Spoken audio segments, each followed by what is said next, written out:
Dieu, c'est que le plus grand nombre soit sauvé, le plus grand nombre soit enfant de Dieu. Pas par le fait d'un homme, mais par le fait d'un seul. Le fait d'un seul qui se nomme Jésus-Christ. Amen. C'est une grâce. Ce qu'il demande à l'humanité, c'est de lui faire confiance. Rien que lui faire confiance pour conduire notre vie. Seigneur, nous te bénissons pour ta parole. C'est cette parole que tu as donnée en ton temps. Mais c'est cette parole dont Pierre disait, mais à qui irions-nous? Tu as les paroles de la vie. Alléluia. À qui irions-nous? Tu as les paroles de la vie. Ces paroles, ce matin, sont capables de sauver, de guérir, même physiquement, même psychologiquement. Ces paroles sont capables de restaurer. Ces paroles sont capables de nous conduire à la vie éternelle. Alléluia. Seigneur, que toute chair soit effacée, que par la souveraineté de ta parole, tu prennes toute la place. Merci pour ces paroles qui sauvent. Merci pour le don de Jésus. À toi seul soit toute la gloire. Amen. Voilà, je vous salue toutes et tous dans le nom de notre Seigneur Jésus-Christ. Et je souhaite la bienvenue à tous ceux qui nous visitent pour la première fois. Soyez bénis de Dieu. Alléluia. On acclame le Seigneur pour tous ces nouveaux, ces bien-aimés. On est heureux de passer ce moment avec vous. Et toute la gloire revient à Dieu. Vous avez remarqué, aujourd'hui, c'est un temps de baptême où quelqu'un l'a dit dans sa prière, c'est un moment de réjouissance au ciel. Amen. Pour un seul qui se repent, aujourd'hui, il y en a deux. Donc vous imaginez la scène, là-haut, c'est la fête. Et il ne désigne pas sur les moyens là-bas. Donc nous aussi, nous voulons nous réjouir avec le Seigneur. Prenons nos Bibles dans le livre d'Apocalypse, chapitre 3. C'est Jésus qui parle à son église. Et avant de parler de son église, il faut savoir que Jésus frappe à la porte de chaque cœur. Il veut sauver. Il veut sauver. Depuis plus de 2000 ans, il veut sauver le plus grand nombre pour les gagner à l'éternité. Amen. Si tu peux afficher Apocalypse chapitre 3. Il parle à tous ceux qu'il a sauvés.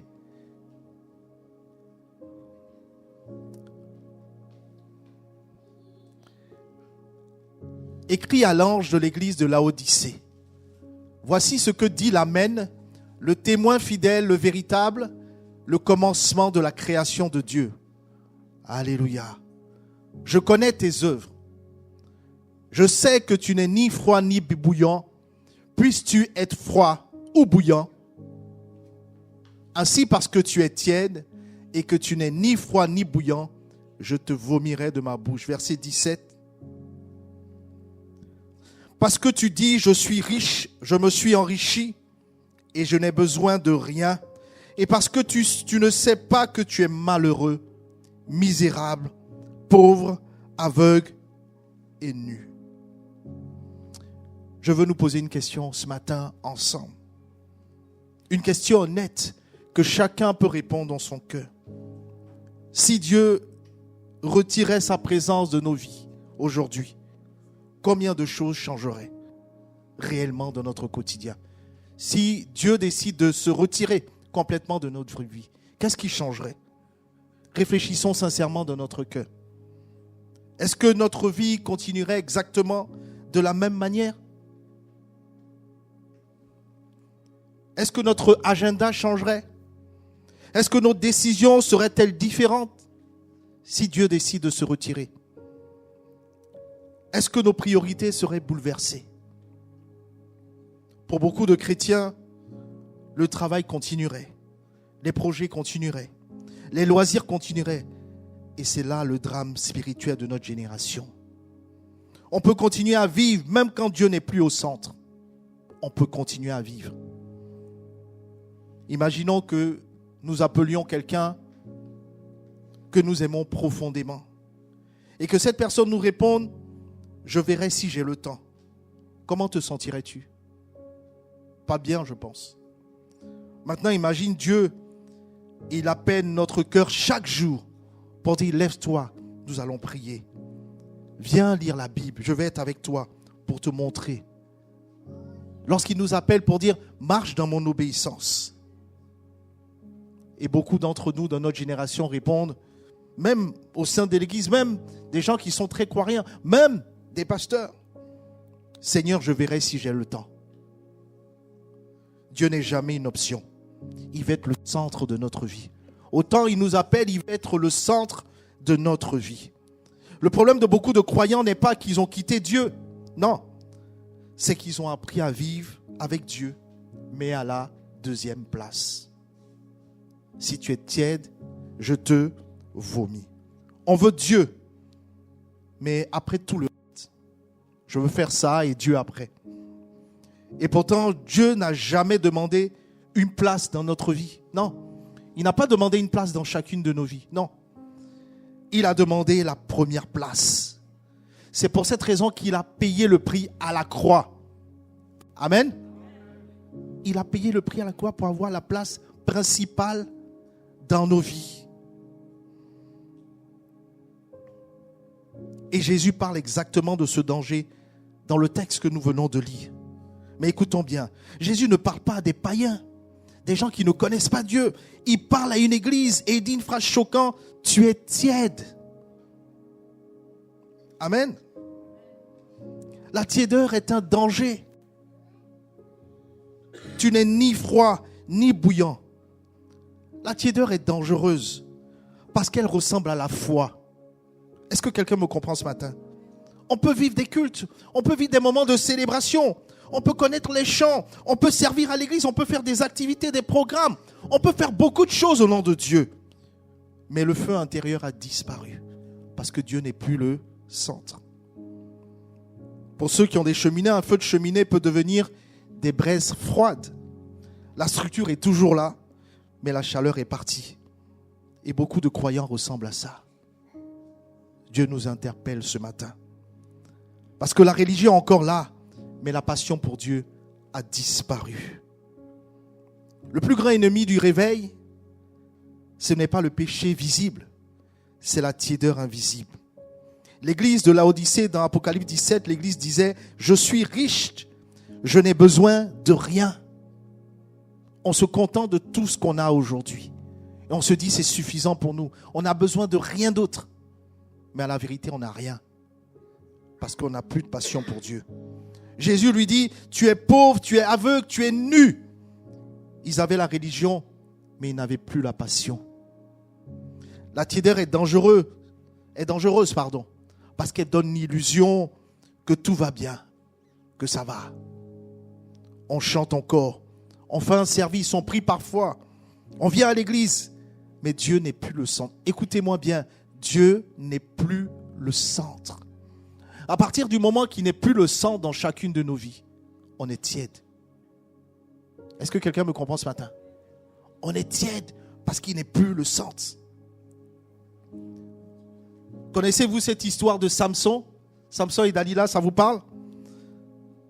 Parce que quand la présence de Dieu disparaît sans qu'on le remarque, c'est terrible. Dans Juge 16, l'homme s'appelle Samson. Samson a été choisi par Dieu. Dieu lui avait donné une force surnaturelle. Mais petit à petit, Samson a commencé à jouer avec le péché. Dieu n'était plus le centre. Il faisait ce qu'il voulait. Un jour, Dalila découvre le secret de sa force. Et la Bible dit une phrase terrifiante. Il se réveille et il dit, je m'en sortirai comme les autres fois. Mais il ne savait pas que l'Éternel s'était retiré de lui. Le plus grand danger spirituel est de continuer à vivre sans réaliser que la présence de Dieu s'est éloignée. Vous savez, comme je le dis souvent, Dieu c'est un gentleman. Il ne force pas. Il invite. Si tu veux, il vient. Mais il veut la première place. Si tu ne lui donnes pas la première place, il s'en ira et tu géreras ta vie comme tu le veux. C'est le drame de notre génération. On a mis Dieu dehors. Dehors de nos vies, dehors de nos administrations, dehors de tout. Et après on se dit, mais Dieu il est où? Est-ce que ça parle à quelqu'un? Dieu ne peut pas être responsable de ce où on ne lui a pas donné la responsabilité. Il ne peut pas être responsable de tout ça parce qu'on l'a mis dehors. Apocalypse 3,15. Tu es tiède. C'est-à-dire tu n'es pas froid, tu n'es pas bouillant. Un café chaud, ça réchauffe. Vous êtes d'accord avec moi? Ça fait du bien, surtout quand il fait froid. Un café glacé, ça rafraîchit. Mais un café tiède, je ne sais pas si vous apprécierez. Je vois Loulou qui cligne des yeux. C'est important. Si tu es tiède, je te vomis. La religion peut exister. La pratique de la religion peut exister, mais sans passion. La religion, c'est venir, faire du service, même faire plein de choses pour Dieu, mais sans la passion. Mais quand la tiédeur s'installe, mes bien-aimés, quelque chose se produit. Dieu cesse d'être la priorité. Et si Dieu cesse d'être la priorité, qu'est-ce qui prend la place? Quand Dieu n'est plus numéro 1, beaucoup veulent Dieu, mais après tout le reste. Dans ce cas-là, Dieu passe après. Il passe après ma carrière. Il passe après tout ce que j'ai envie de faire. Mon argent, mes loisirs, les réseaux sociaux, les distractions. Dieu passe après tout ça. Un jour, quelqu'un m'a dit, mais pasteur, je n'ai pas le temps de prier. Je n'ai pas le temps. Mais cette personne qui me disait, ça passe 3 heures sur les réseaux sociaux. Dieu n'est pas une priorité. Je ne dirais pas qu'il n'aime pas Dieu, mais Dieu n'est pas une priorité. Dans Luc 10, il y a une histoire, dans Luc chapitre 10, il y a une histoire qui interpelle encore aujourd'hui, l'histoire de Marthe et Marie. Jésus entre dans une maison à Béthanie, 2 sœurs sont là, Marthe et Marie. Marthe était occupée, très occupée. Elle sert, elle prépare, elle court partout. Mais Marie fait quelque chose d'étrange. Elle s'assoit aux pieds de Jésus et Marthe se plaint. Et Jésus reprend Marthe pour lui dire, mais Marthe, tu t'inquiètes pour beaucoup de choses, mais une seule chose est nécessaire. On peut être très occupé pour Dieu, mais passer à côté, parce qu'on n'a pas fait les choses dans la priorité. Amen. C'est important de choisir d'écouter Dieu. Qu'est-ce que tu veux que je fasse? Qu'est-ce que je dois faire d'abord? Il ne reprochait pas l'activité de Marthe, mais elle a fait les choses à l'envers. Amen. Et de se plaindre. Dieu veut être la priorité. Dieu veut être notre bon berger. Il veut être celui qui conduit nos vies. Parce que lui connaît le chemin. Que dis-je? Il est le chemin. Le chemin de notre vie, de notre adolescence, de notre vie d'adulte, de notre vie d'aîné. Il connaît le chemin. Et il veut nous conduire en tant que bon berger. Imaginons un GPS.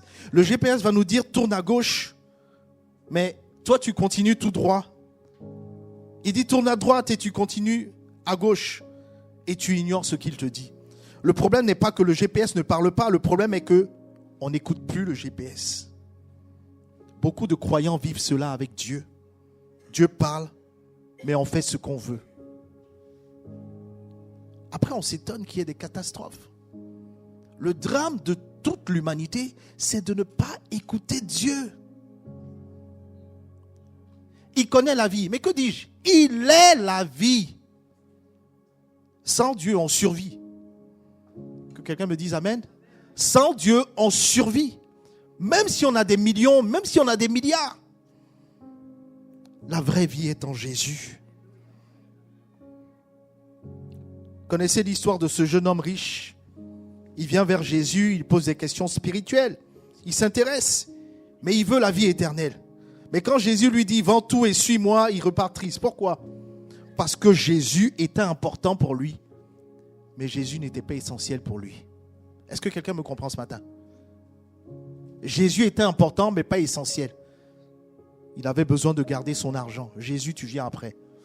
Je veux mon argent plus la vie éternelle.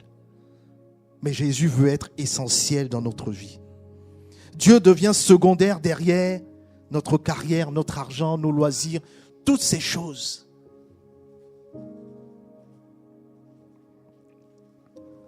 Tant que Dieu est en concurrence avec autre chose dans ta vie, dans ma vie, il n'est pas Seigneur. Ça ne sert à rien de l'appeler Seigneur. Tant qu'il n'est pas la première personne de notre être. Et quand Dieu n'est plus la priorité, il ne faut pas s'étonner que notre obéissance devienne sélective. Beaucoup disent dans notre génération, Seigneur, je veux te suivre, Seigneur, je veux te connaître. Mais en réalité, ils disent, Seigneur, je te suivrai quand ça m'arrangera. Amen. Je te suivrai quand ça m'arrangera. Comme moi je déciderai. Ça, c'est lorsque Dieu n'est plus la priorité. L'obéissance à Dieu et ses principes devient sélective. Je choisis ce que moi je veux, pas ce que lui veut. Amen. Imaginez le médecin qui vous dit, si vous ne changez pas votre alimentation, vous allez mourir. Et le patient qui répond, merci docteur, je suivais vos conseils de temps en temps. Est-ce que ça fonctionnera? Non. De même, une obéissance qui est partielle ou quand j'ai décidé n'est pas une obéissance. Une obéissance partielle est une désobéissance déguisée. Regardez l'histoire de Saül. 1 Samuel 15. Dieu demande à Saül d'obéir. Il lui donne des instructions claires, sans équivoque. Et le prophète Samuel dit, l'obéissance vaut mieux que les sacrifices. Tu peux faire tout ce que tu veux. Mais si tu n'obéis pas, c'est comme de la sorcellerie. C'est comme quelque chose qui s'oppose à Dieu. Saül voulait servir Dieu, mais à sa manière. Comme lui, il a décidé. Est-ce que quelqu'un me comprend ce matin? On ne fait pas les choses comme on veut, mais comme Dieu veut. Mais aujourd'hui, dans notre génération, on veut faire les choses comme ça nous chante. Et gare au pasteur. Et encore, le pasteur n'a même pas son mot à dire. C'est ce que la Bible dit. Amen. C'est ainsi que Saül a perdu la faveur de Dieu. Une obéissance partielle, c'est une désobéissance déguisée. Seigneur, je veux te suivre comme tu le veux. Que ta volonté soit faite sur la terre comme au ciel. Au ciel, on ne discute pas. On ne s'oppose pas. Quand Dieu a dit ça, c'est comme ça qu'il faut le faire. Est-ce que quelqu'un me comprend ce matin? Dieu cherche des cœurs engagés, entièrement engagés. Dans toute la Bible, Dieu agit à travers ceux qui lui donnent tout. Vous voyez dans Daniel chapitre 6, Daniel sait que prier est interdit. Mais parce que Dieu n'était pas une option pour lui, qu'est-ce qu'il fait? Il va, vous pourrez le voir dans Daniel chapitre 6, on n'aura pas le temps de le lire, mais Daniel est allé prier 3 fois par jour, alors que c'était interdit. Un édit du roi. Pourquoi? Parce que Dieu n'était pas une option pour lui. Dieu était essentiel pour lui. Et qu'est-ce qui se passe? Dieu a honoré Daniel. Est-ce que notre génération peut comprendre cela? Dieu prend de la joie, il honore celui qui vient et celui qui lui donne la première place. Pas celui qui se comporte comme si Dieu était une option. Même si tu viens à l'église, même si tu sers, même si tu es pasteur, même si tu es tout ce que tu veux. Mais si Dieu n'a pas une place essentielle, Dieu ne prend pas plaisir à cela. C'est ce qu'il dit quand il dit, si tu es tiède, je te vomis. Regardez dans Matthieu chapitre 4. Il appelle des pécheurs professionnels. Pierre, André, Jacques, Jean.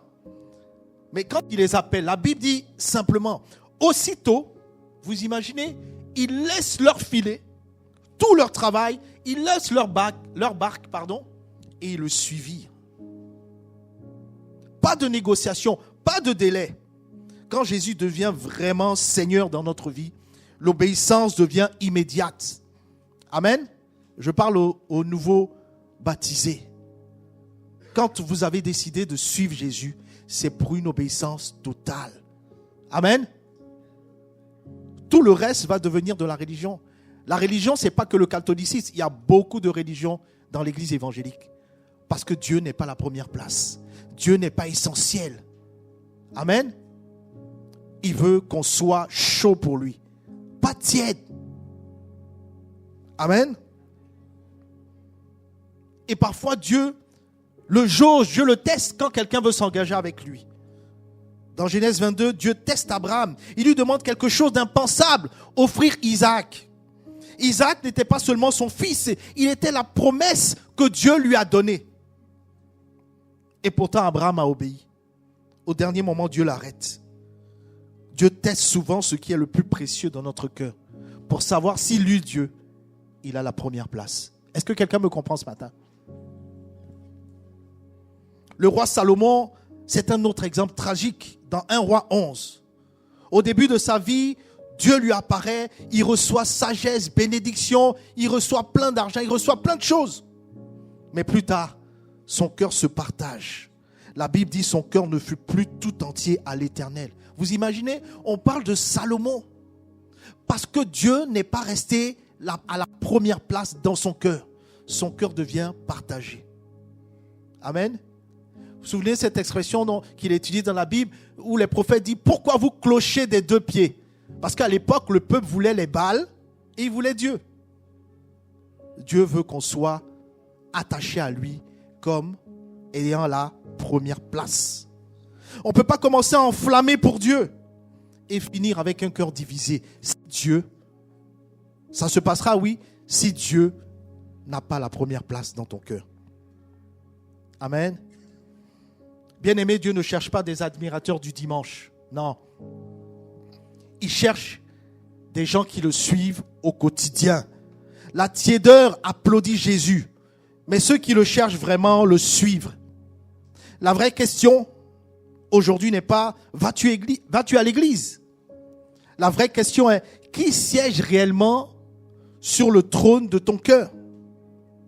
Cherchez d'abord le royaume de Dieu. Cherchez la justice d'abord. Et toutes ces choses que l'humanité cherche, je vous les donnerai par-dessus. Jésus ne veut pas être un invité que tu consultes quand tu as le temps. Il veut être le roi de ton cœur. Est-ce que quelqu'un m'entend ce matin? Le centre de chaque décision, de chaque choix, de chaque priorité. Tant que ton cœur est partagé entre Dieu et le reste, ta vie sera tiède. Et mon feu intérieur va s'éteindre. Tu peux tout avoir, mais si Dieu n'est pas le centre, tout le reste est vide. Et comme je le disais, Apocalypse 3, verset 20, « Voici, je me tiens à la porte et je frappe. » Le roi frappe patiemment. Il frappe patiemment à la porte de chaque cœur. Il n'impose pas, mais il attend que tu l'invites à régner pleinement et à la première place. Aujourd'hui, la question est personnelle dans le cœur de chacun. Dieu est-il le roi absolu de ta vie? Ça, c'est personnel. Hein? Moi, je n'ai pas besoin de le savoir. Mais le Seigneur nous pose la question, est-ce qu'il est le roi absolu de notre vie? Ou est-ce qu'il est juste un invité de passage? Réveillons notre cœur, ouvrons la porte. Laissons-le régner sur tout. Sinon, on va rester tiède. Et Dieu ne tolère pas la tiédeur. On va fermer les yeux et chacun va repenser ses paroles. Puisses-tu être chaud ou bouillant, si tu es tiède, je te vomis. Alléluia, Seigneur. Tu sais toutes choses. Et pendant que nous avons les cœurs qui méditent, je veux poser quelques questions honnêtes. Ta passion pour Dieu, aujourd'hui, s'est-elle refroidie? Dieu est-il passé à la deuxième place? Ta foi est-elle devenue une routine? Peut-être que ta prière s'est refroidie. Ta soif de la parole de Dieu a diminué. Ta relation avec Dieu est devenue mécanique. Mais aujourd'hui, Dieu dit, reviens à moi. Reviens à moi. Parce qu'il nous aime, reviens à moi.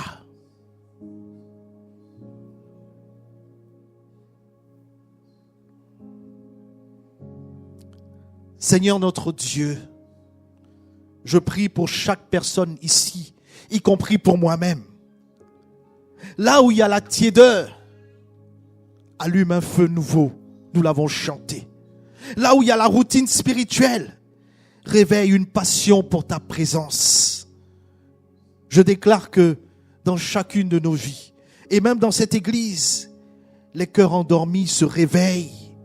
Les vies tièdes deviennent enflammées. Les croyants deviennent des disciples. Que ton Saint-Esprit restaure.